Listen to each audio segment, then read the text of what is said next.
Going live. The little circle just loading. Oh, we're live. Hey. Welcome everyone. Welcome to the gaff. I always say this to you guys, but if you guys have been waiting at the door while it's been closed, we appreciate you waiting out in the rain and that. Just come in, get a drink while it's not busy.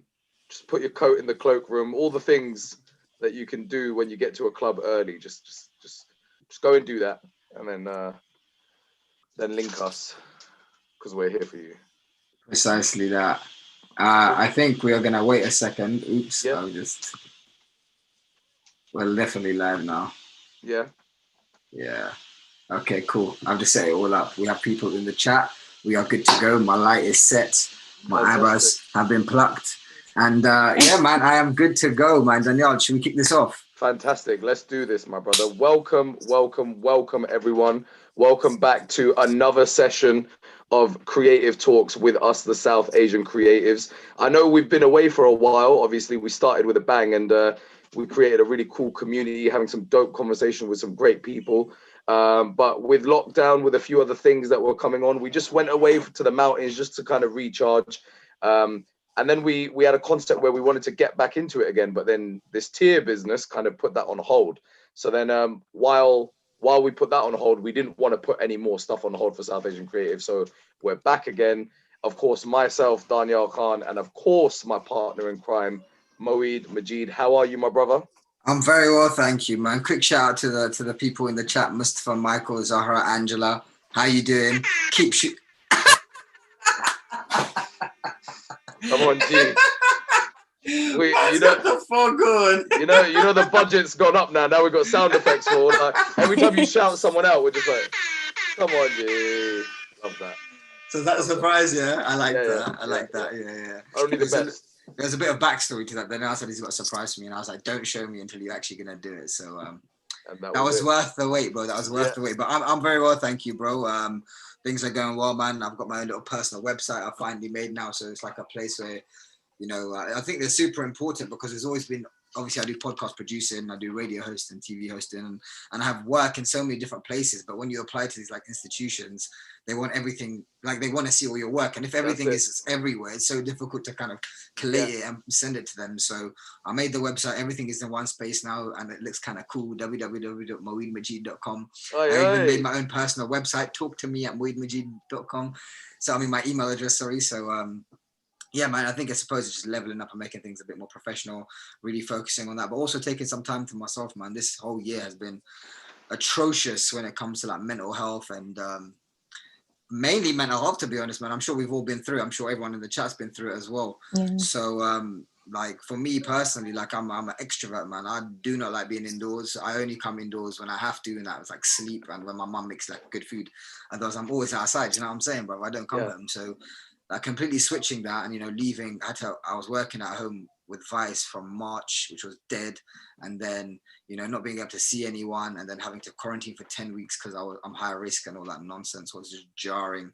And it definitely played a toll on me, man. I definitely felt like isolated. And I suppose, I don't know, it's just weird, man. You always feel like you always have this image of yourself as being like this strong person, having gone through all of our life experiences, but you always manage to end up testing yourself at some point again every year in life. And, thankfully I've come through it. I always knew that it was going to happen at some point. And the good thing about me is that because I've been through so much with my health and stuff, I always know you're going to get through it. But as in when you're in it, it's so hard to kind of drag yourself back out.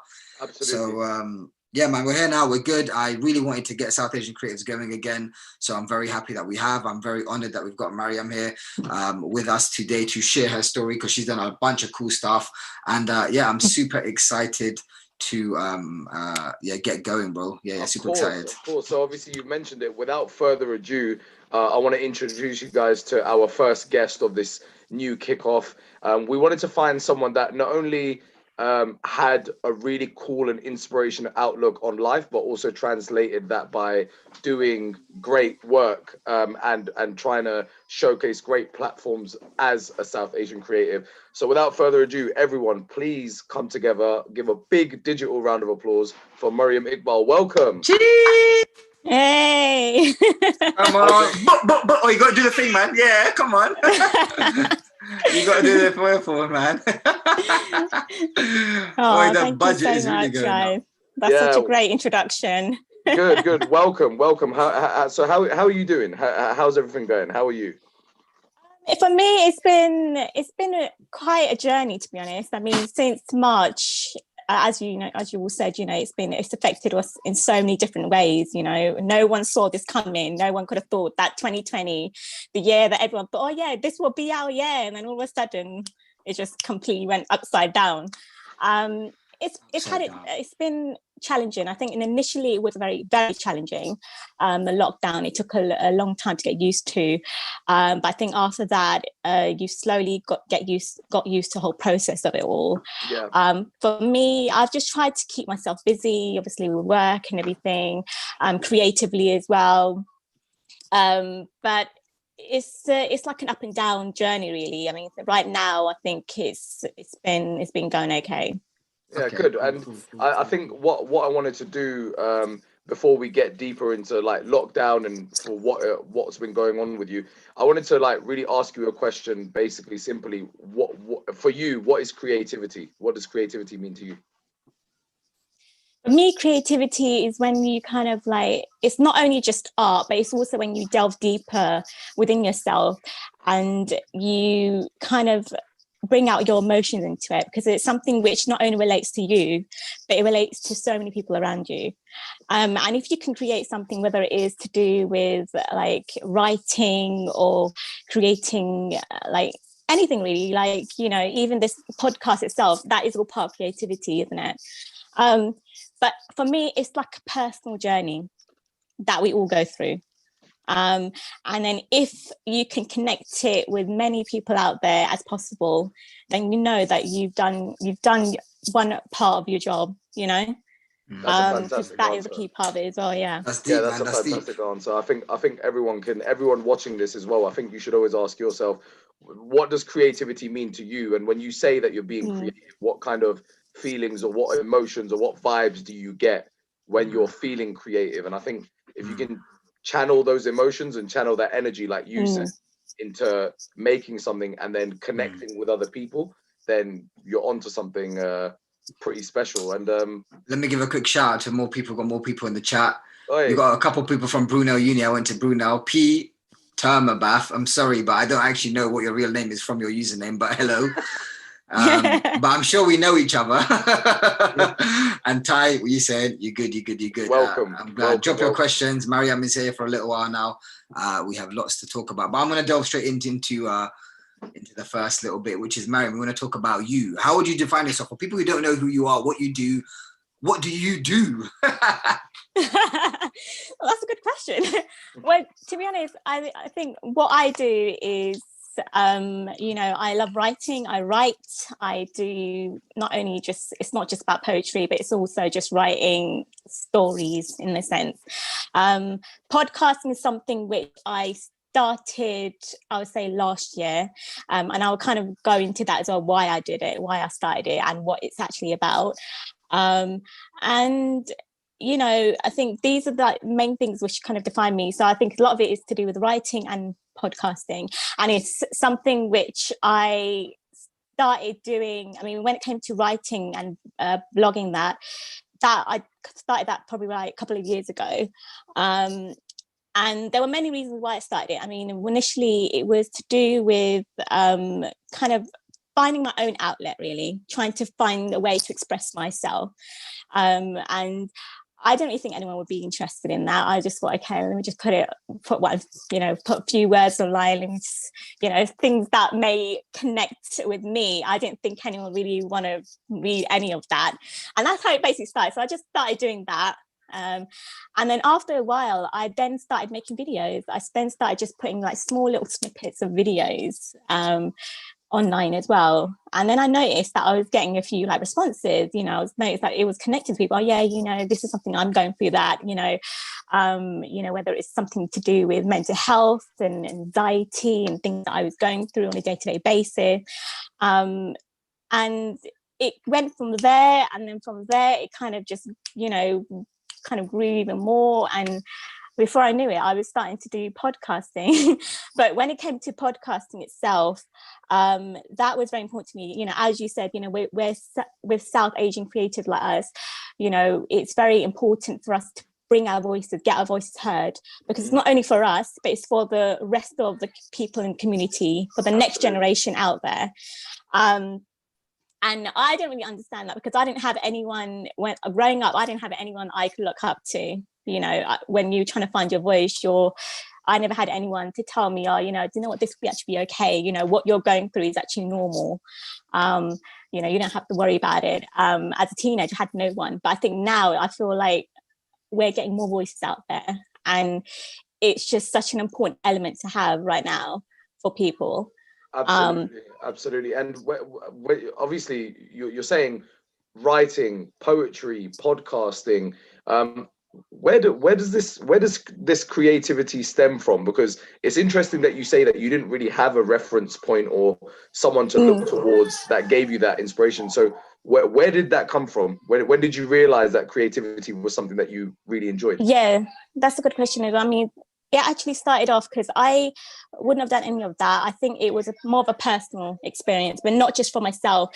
For example, let me say like this. So I have a loved one who suffers from extreme, mental disorder, bipolar disorder. And I was growing up, she's, much older than me. And it was growing up that I saw a lot of these struggles that she went through. I'm sorry about the background noise, by the way. It's fine. Yes, so my niece and nephew. So basically I saw a lot of the struggles that were happening, and I haven't seen, but during the time I saw her going through that, it was a lot of like stuff where it triggered like suicidal thoughts, the struggle that she was going through as a young age. I saw that as a teenager as well, and I didn't understand any of it. I didn't understand what it actually meant, so when things started getting worse, I started questioning, like, what is this? Why is this happening? How could someone seemingly be normal to society? Yeah, in that sense, it could seem like a normal, but then all of a sudden, it can completely change. And what did that mean? So what did mental health mean? What was that? I didn't understand it. And then it was only when I started going through things myself and where it's like triggering anxiety within myself, that I started realizing, actually, do you know what? I actually realized what she was going through now, even though it probably not to the same extent, but I realized how she sort of felt. And that's when I decided that I wanted to express myself through it. That's when I started writing. I mean, I was writing before that as well, but it was nothing like this. This started delving more deeper into a whole different level.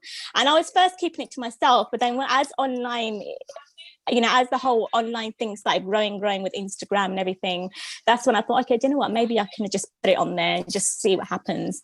Maybe someone will like it. Maybe they may come in and just say, oh yeah, this is okay, But as I started doing more, I realized it was not just only helping me, because it was helping me to express myself, and it was helping me with my anxiety, because I felt like I had an outlet to kind of just pour it all into.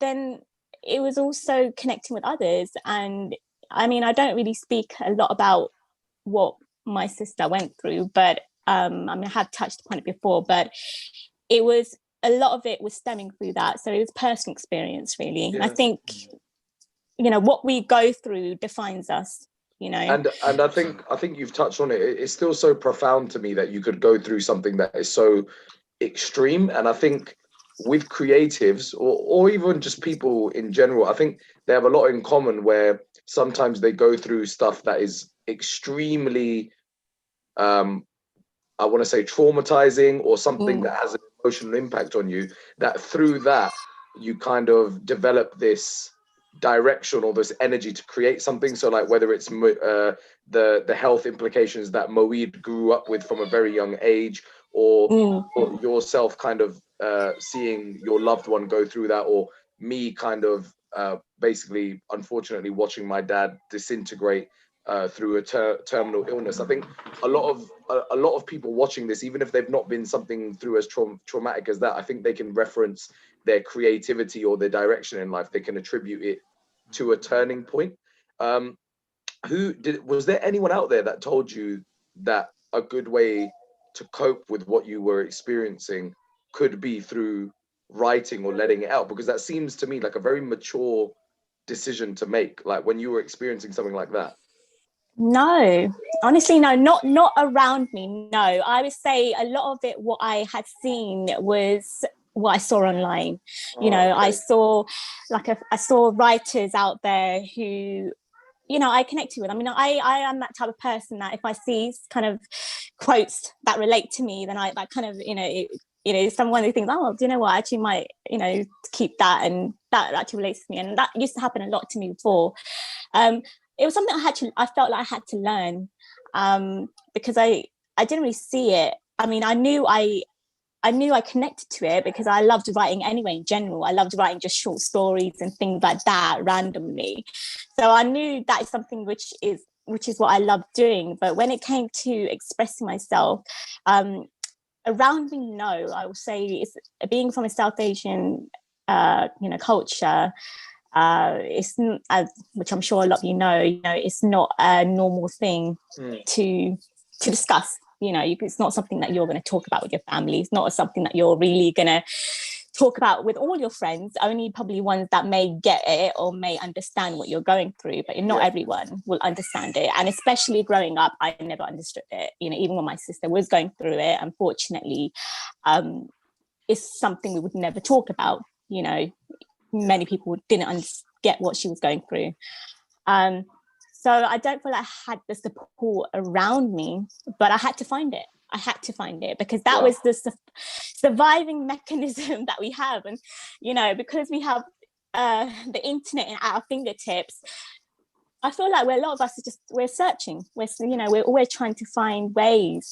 When we're going through things, we're always trying to find ways of survival. And sometimes, you find it in unexpected ways.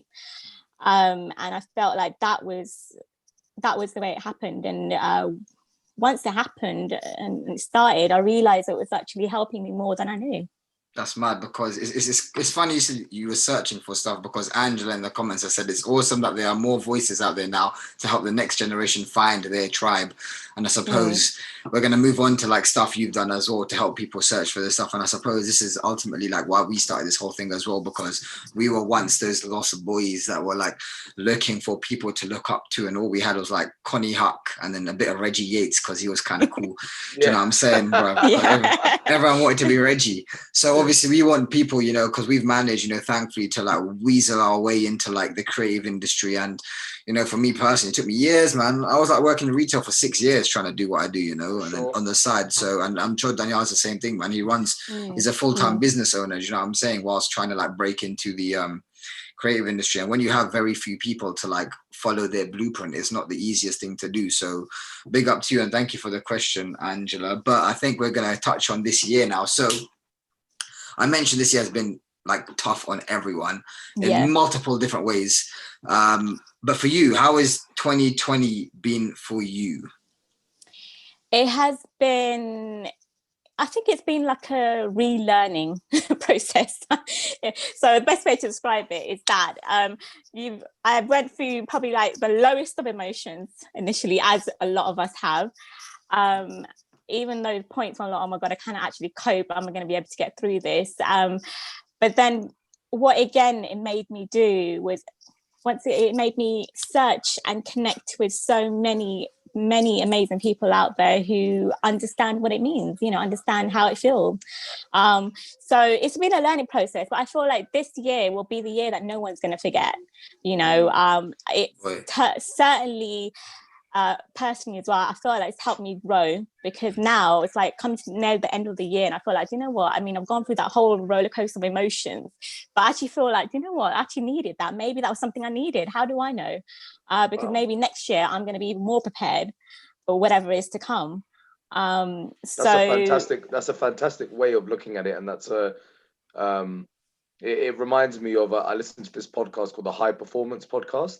And one thing they touch on is taking ownership or taking responsibility for everything that happens in your life, even if it's not your fault. So for example, this pandemic has happened and there are so many things that maybe fall flat or whatever that are completely beyond our control. But I like the way that you looked at it as a, not just a learning curve, but you mentioned a relearning curve, kind of reassessing, re-looking at how life could be or what you want from it and trying to come out of it on a better side. So like, is this where some of your projects were birthed from, this place of kind of reassessing what you wanted to do? Yeah, 100%. When I decided to start this podcast, funnily enough, you know, it wasn't something which I just planned like that. It was actually when someone else had approached me to come on their podcast, like yourself, and it was, I was starting to speak about a lot of stuff that I was going through at the time, and I think it was from there that I thought, you know what, maybe you should do something, you know. And I was like, really, you know, what you know, then I thought about it and I was like, yeah, I was like, me, what do you mean? But then when I thought about it, I was like, you know what, actually this actually makes sense. So when I started it, it was a whole new avenue for me, and I was amazed at how many like amazing voices there are like in our community, you know, that people have their own journeys that they've gone through, and we don't realize that, you know, because obviously we're all invested in our own lives, as we should be, but you know, it's like when you connect to people and you listen to their stories and you listen to things that define them, and I think that to me, that's when you realize, you know what, oh my god, you know, this you know, this is amazing, you know, and you not only feel like you're helping them to find their voice, but it's like you're almost kind of, that you feel like sometimes what they say to you resonates to you and you don't even know. So that's the reason why I did it as well, because I thought, because the people that listened to it, I thought, you know what, they're going to be listening to it, especially women, because initially it was like targeted women, a lot of it in the South Asian community, for what they went through, whether it was to do with divorce, whether it was to do with mental health and depression and, you know, and stuff like that. And it helped me to understand, again, even more of what my sister was going through, because I always get reminded back into that personal experience.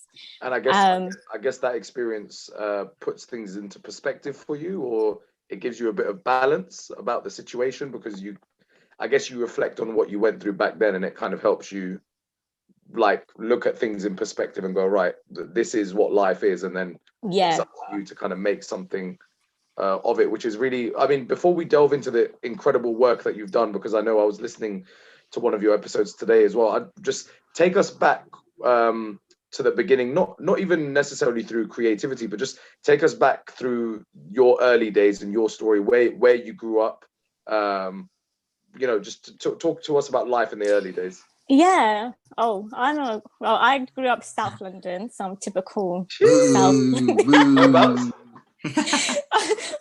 I initially grew up, I say my childhood was in like Streatham. Okay. Oh my days. Streatham. Come on, G. Straight.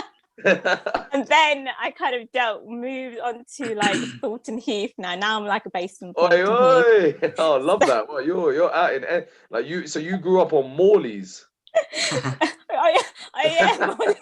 Mashing up. You know, I saw a Morley's in Acton and I almost went in like. Bro, there's one near my boys' yard in Greenford, fam. Shout out Mustafa, I was like, Acton is not South London. Why is there a Morley's here, bro? Bro, they're spreading, man. The Morleys are coming north of the river, bro. They're here to take over. Sam's better watch out, bro. Sam's better watch out. Sam's better be careful, man. Morley's is coming for you. So you grew up in South London, and as a young Asian girl transitioning into a teen, transitioning into a woman, what was life like?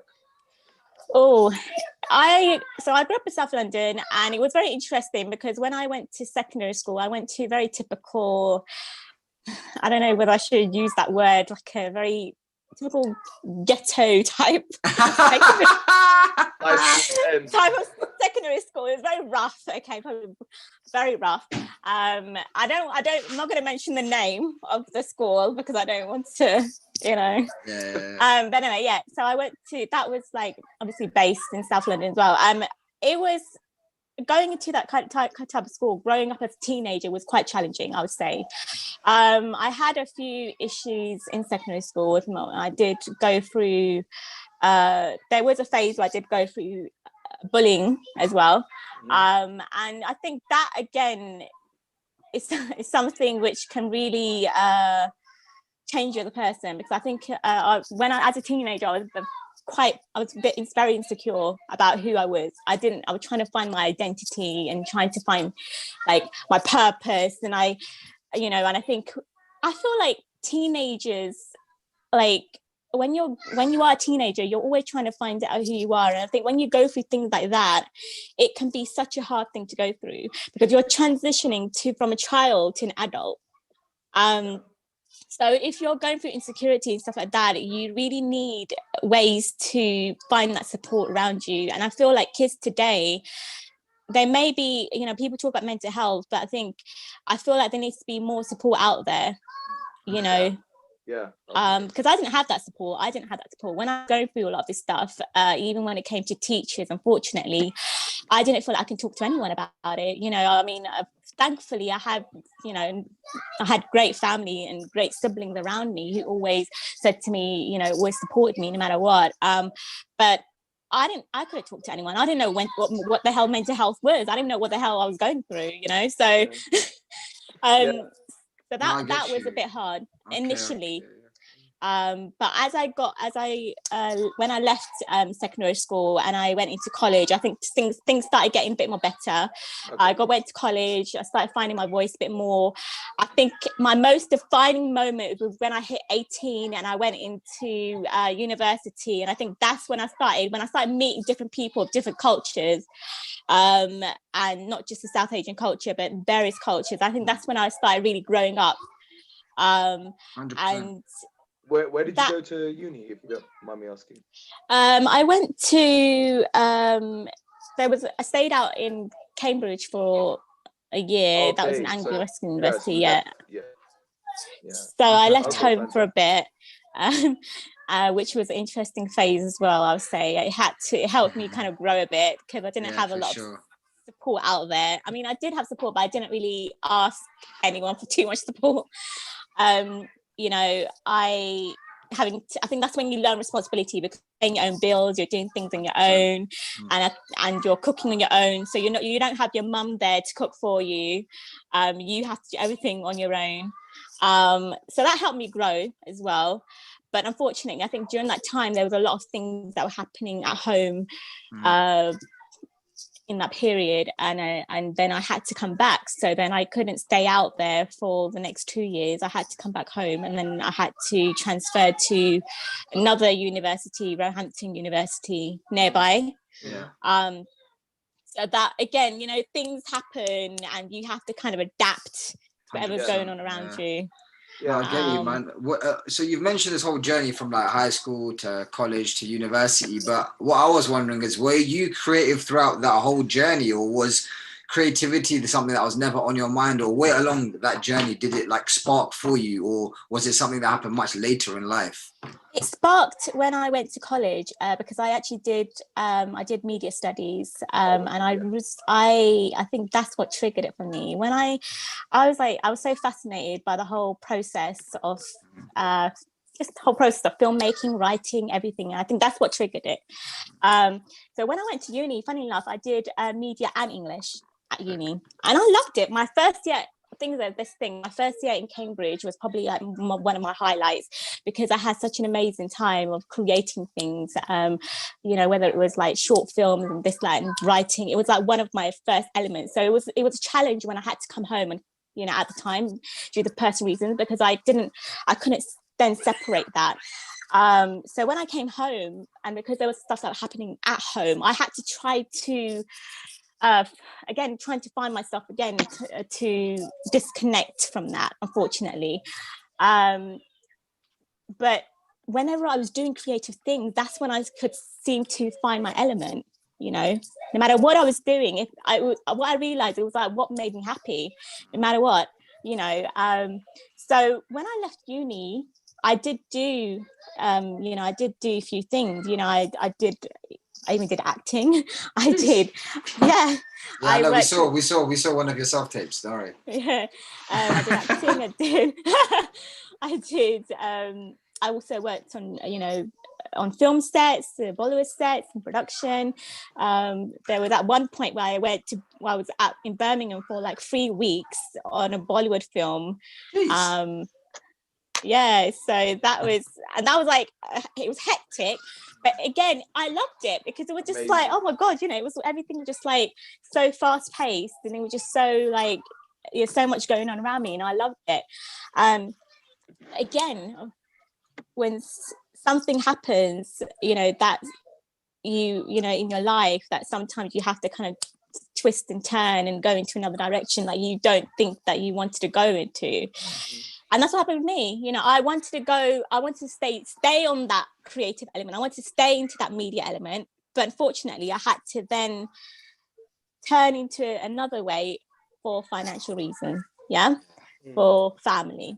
Okay. Because many people don't understand what it is that you want to do. When you say, I want to do media, they're like, wait, what is this? That's what I was going to ask. Yeah, I was really going to ask that next, actually. So like, do you actually work in media full time now? And when you had that kind of conversation with your parents about like what you want to do and your passions, what was that like for you? Because I know a lot of people are like, it's a make or break for them. If their parents say no, then they end up doing something they don't really enjoy. And before you answer that, I want to make it clear that obviously you're a grown woman, and this is an adult conversation, but I feel like it's important for us to ask this question because in our community that there is often so much, whether it's in sports or whether it's in creativity, whether it's in the performing arts, there are some people that get stifled by the the magic word or the magic approval of their parents that people from other backgrounds might not necessarily ever have to contend with. They just decide they want to be something and that's what they become. But we have a very big barrier in front of us, which is emotional, because we feel like we want to please. And also we don't really want to break away from the approval or the relationship with our parents. So yeah, what was that discussion like when you said you want to do creative stuff? It's funny you say that. When I did my degree, obviously my family supported my creative decision of doing that degree and everything. And even when I was doing on the Bollywood set, stuff like that. But then they often ask me that question, okay, well, it's good that you're doing this like as a hobby. Yeah, that's what they said. But where's the money? How are you going to get money into it? Because you're just doing this project by project, but then where's the money? So it's a hard one. Yeah, as you said, I'm a grown woman, but unfortunately, being from a South Asian background, we have our challenges as well. They support it in the sense like, okay, if you're doing something, fine. If you want to do it on the side, do it on the side. You can do whatever you want on the side. But in the financially, they're just like, okay, well, but we want you to be secure. So you have to make sure you have a full-time job, So it's hard. It's hard trying to juggle that. I mean, obviously I've accepted it now.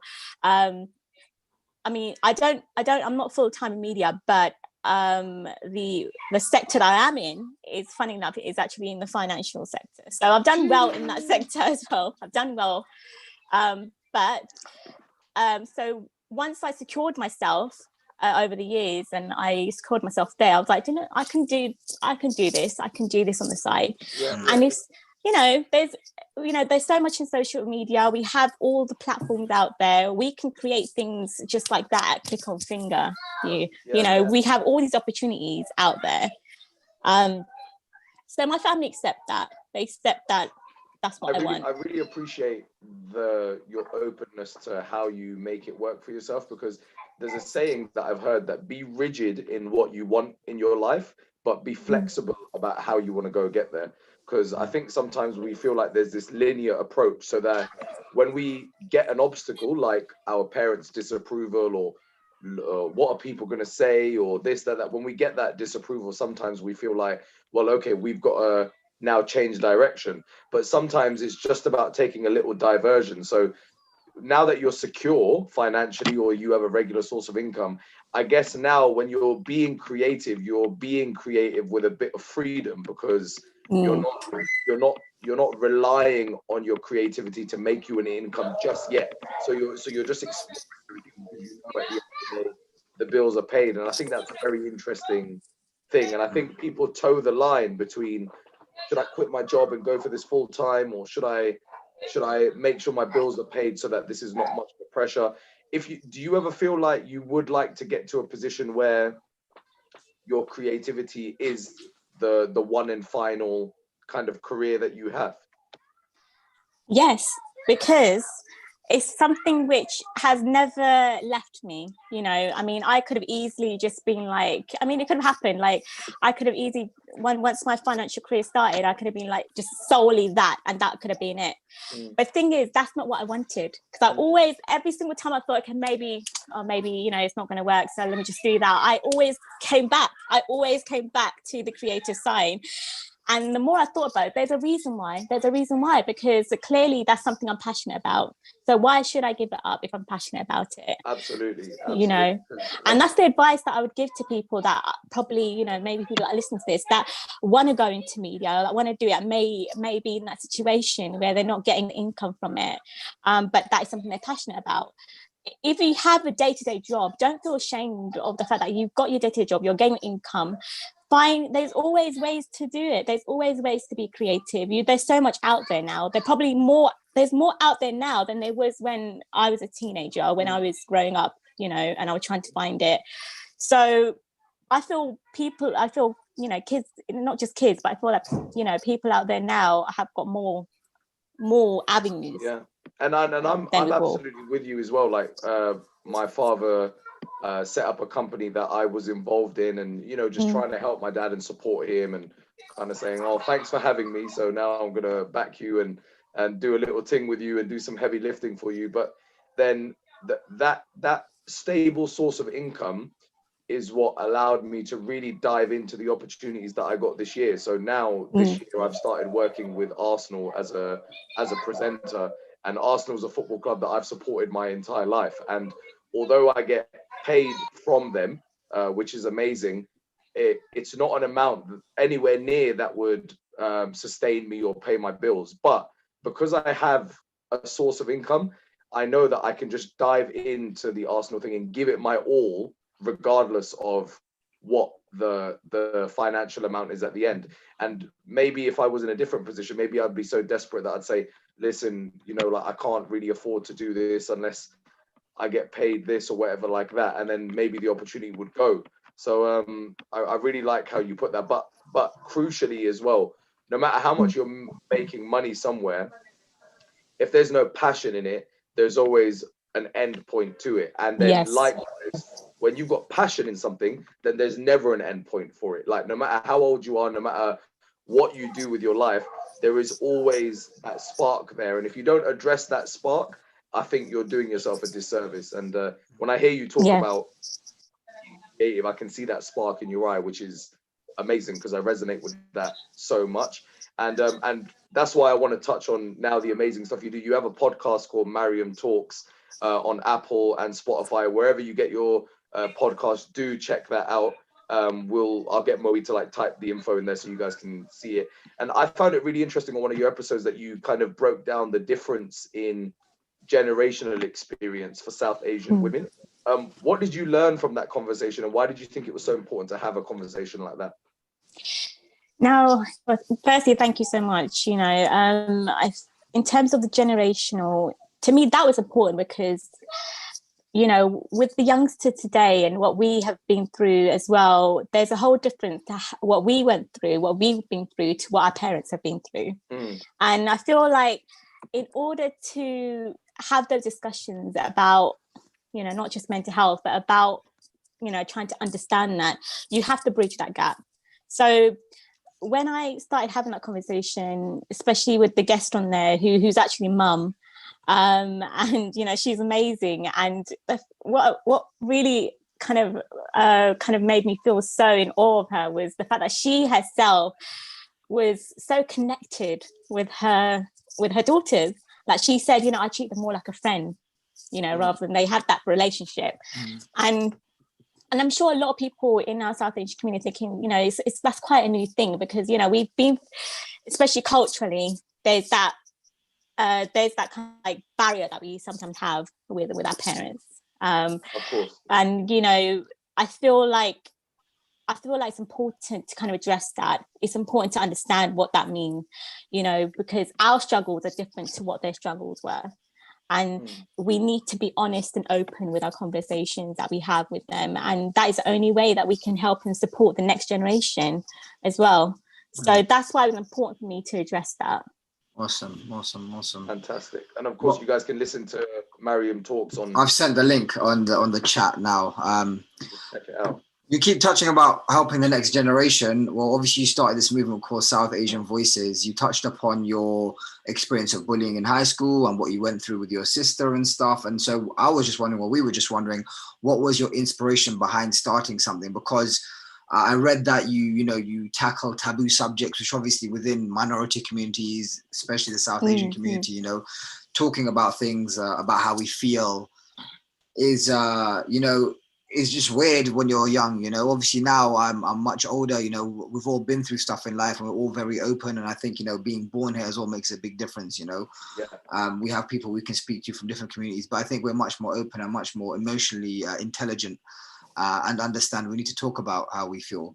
So with your movement, the South Asian Voices, what was your like inspiration behind that? Why did you create it?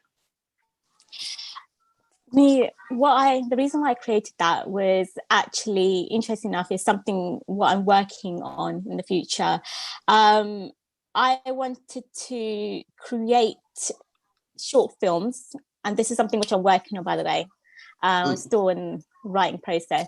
I want to create short films that connected to the South Asian community when it delved into real stories. It could be like documentaries and stuff like that. Now, going back with the South Asian community, we don't talk about mental health. So it was important for me to have that kind of platform in which I could bring that voice out there for many different voices in the community, their stories, what they've been through, their journeys, and bring that out in another form of art form, which is film, short film. This is something which I'm still working on. And I'm still hoping to connect that with the South Asian Voices. So South Asian Voices, in hindsight, it still connects to the podcast, is bringing the voices out there of people, of what they're going through, their own voices. And it doesn't matter which community you're from. Sure. I'm a Pakistani. I connect to every community, no matter what. So it's a starting venture, but it's a work in progress, I would say. I love the way, obviously, when you go through South Asian Voices, you'll see, obviously, Maryum's just explained that she's from a Pakistani background, but when you go on it, there's like such a balance of voices from across the South Asian diaspora, and a coverage of everything that makes us as a continent or a region of the world special. And I think it's really interesting that you mentioned telling stories, because I feel like because of our lack of emotional intelligence, or the rigidness that we have, and the lack of fluidity we have when it comes to like talking about serious topics, we don't actually realize the generations before us, what they went through to get here, and then what it's taken them to build a foundation so that our generation can be born and decide that we want to be anything we want to be. Because there, when you mentioned short films, it reminded me of Riz Ahmed's latest film called Mughal Mowgli, which is like just one of the most I watched that. Most mind-blowing things I've ever seen. And to see something so honest, so direct, and so representative of our previous generation struggles, it really does make you not just feel sorry, but it makes you understand why your grandparents, your aunties, your uncles, your parents, why they may think the way they think, because they've suffered from an identity crisis so long being here. Because if we think that there weren't a lot of people to look up to, then God knows what they were doing when they first came here. Like, they literally, I remember my granddad saying he literally thought the only food available in London was fish and chips, because he used to work at a factory, come back, and then they just used to get into a queue for fish and chips. Like, he remembers during the time where there wasn't even black pepper here. Can you imagine? Can you imagine having oh wow. Imagine having a fried under with no like salt and Yeah, just a bit of salt and a bit of like vinegar on it and something. So I think it's really great how you want to delve into that experience. And I mean, any way that, you know, I'll say this on camera as well, any way that I can help or any way that I can get involved with making your films a reality or getting your ideas out there, I'd love to be a part of that, because I feel like there are so many stories that are yet to be told that are so important to be told. I know I've touched on it, but from your experience, why in 2020 still is it so tough for us and our elders or our siblings or uncles and aunts? Why is it so tough for us to talk about things that should be being spoken about?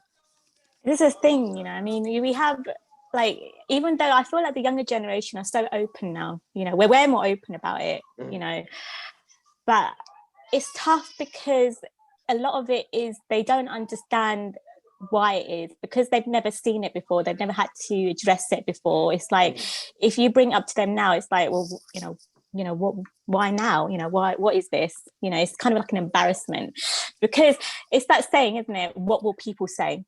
Yeah, that saying is, I mean, it sounds cliche, but it's actually the reality of the situation.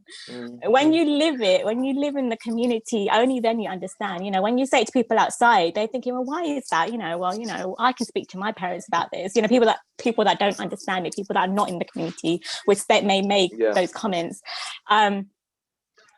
I feel the only way we can actually change it and address it is by, as you said, bringing those stories to life, because it's the next generation that are going to do it. You know, the younger generation are the ones that are going to make those changes and hopefully be able to educate their parents or educate the older generation.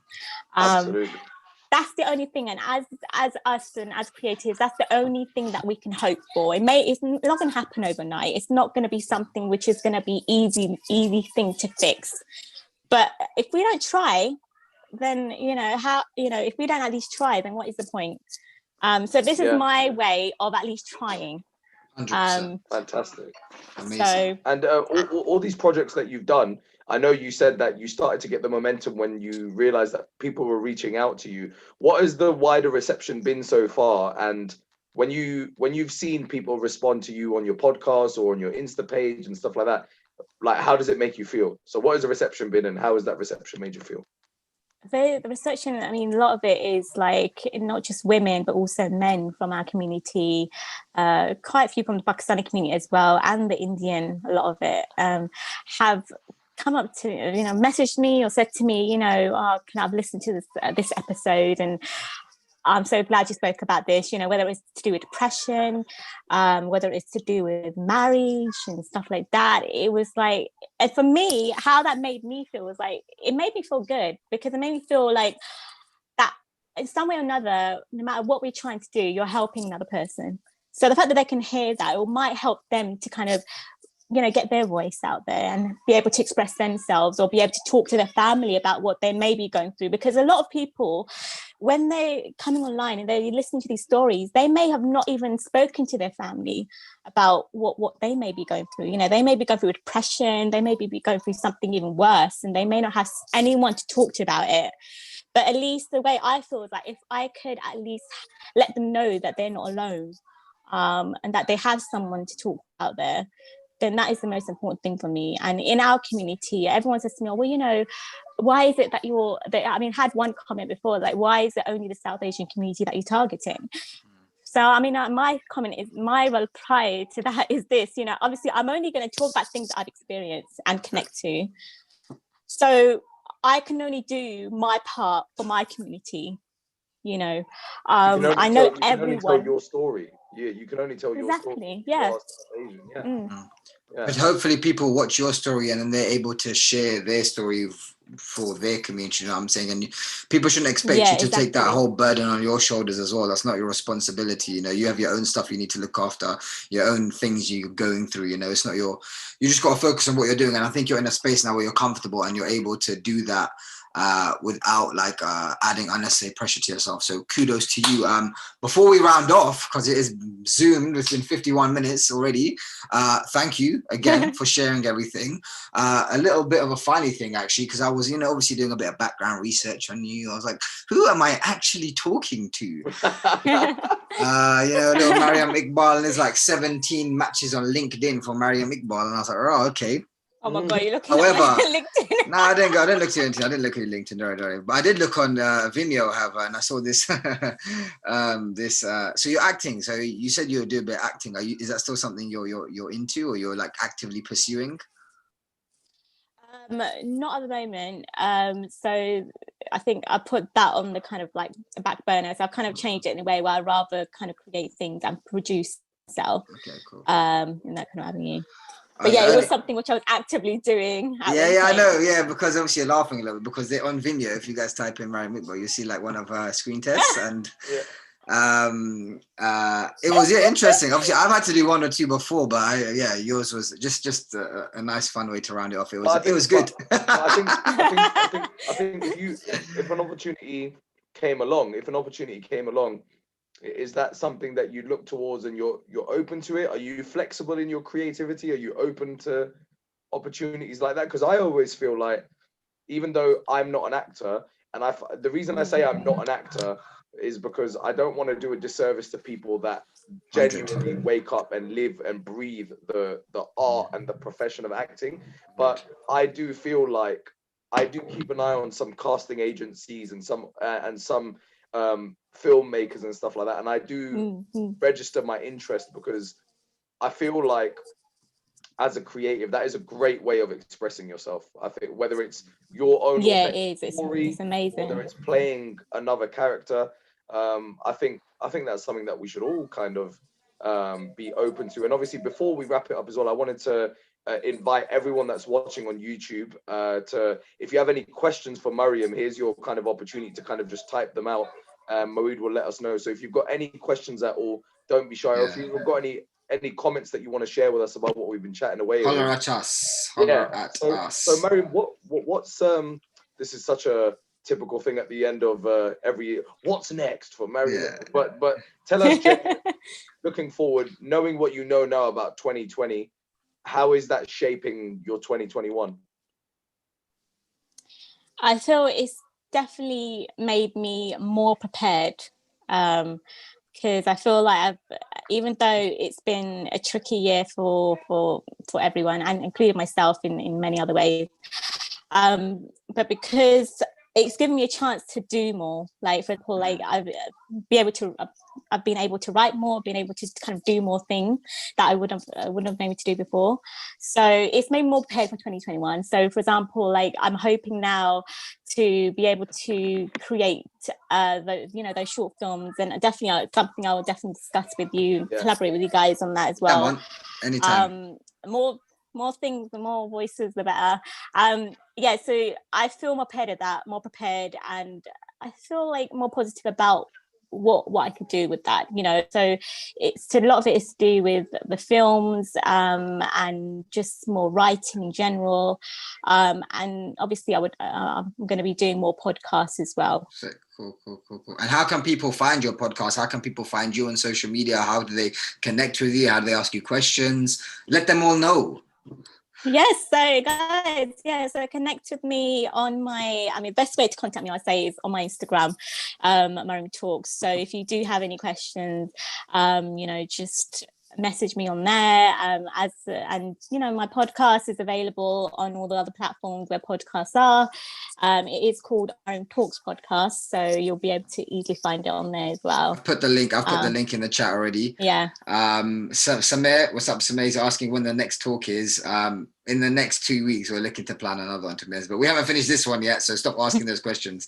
Also, I just want to say that if anyone has like their own story, their own kind of like things that they want to connect with, you know, because maybe something that it could definitely be looked into, put into the film as well, do also, you know, contact me and let me know.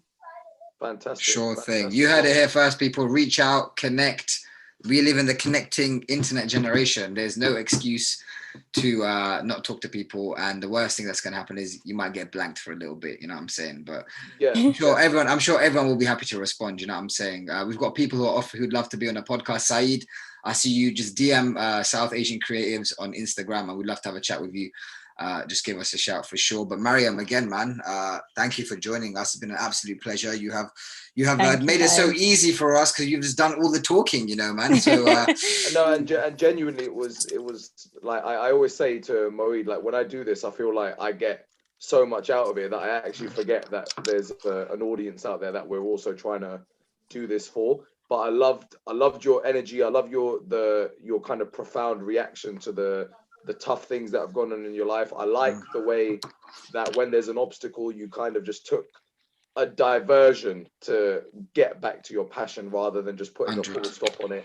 100. I think that's extremely admirable. And I honestly can't wait to see what's next for South Asian Voices, for the Maryum podcast, and just keep that creative energy burning. And like I said, if you've got, for anyone watching this, if you've got even an ounce of a flame inside you when it comes to creativity, just chase it and always pursue it in whatever way your circumstances allow you to, and wherever it goes, you'll still feel that energy. So Maryum, this was honestly the perfect way to kind of kickstart our little comeback. Thank you so much. Of course, as always, guys, you guys have got the podcast link in the YouTube description. Moeed just put there. Maryum has shared all her social info, but we'll have it up on our I stuck it in the chat as well. But yeah, man, it's been awesome. Maryum, thank you so guys. much. And when we eventually do this live event, this long anticipated live event, we'd love to have you down. And I'm sure a lot of people listening to this will be there as well, and they'll be able to tell you how much they love your work as well. 100%. So, until then, VIP team. Definitely, I'm there. Guest list. Come on, G. So Maryum, thank you very much. Thank you, guys. And also, again, you know, keep up the great work that you guys are doing as well. Appreciate you. Thank you. I feel honoured to be here. No worries at all. We're honoured to have you. Thank you to everyone in the chat for sticking with us. We've maintained the same amount of viewers, and we've got some more now towards the end. But thank you all very much. If you don't follow us already, South Asian Creatives on Insta, give us a shout. Obviously, Daniel Khan has got his own personal Instagram as well. His new one, actually, he started recently. So give him a follow. Give him a follow. I've never done a personal Instagram before, but here I am. Here he is, man. So catch him soon in his Santa outfit. So if you want to see that first, follow Danielle, and for me at Moeed Majid, give me a shout. Always here. But thanks for joining us. Thanks for chilling with us, and thank you again, Maryum. It's been a pleasure. Peace and love, my peeps. Thank you. Good evening, guys. Take care. Au revoir. Let me end this live. End stream.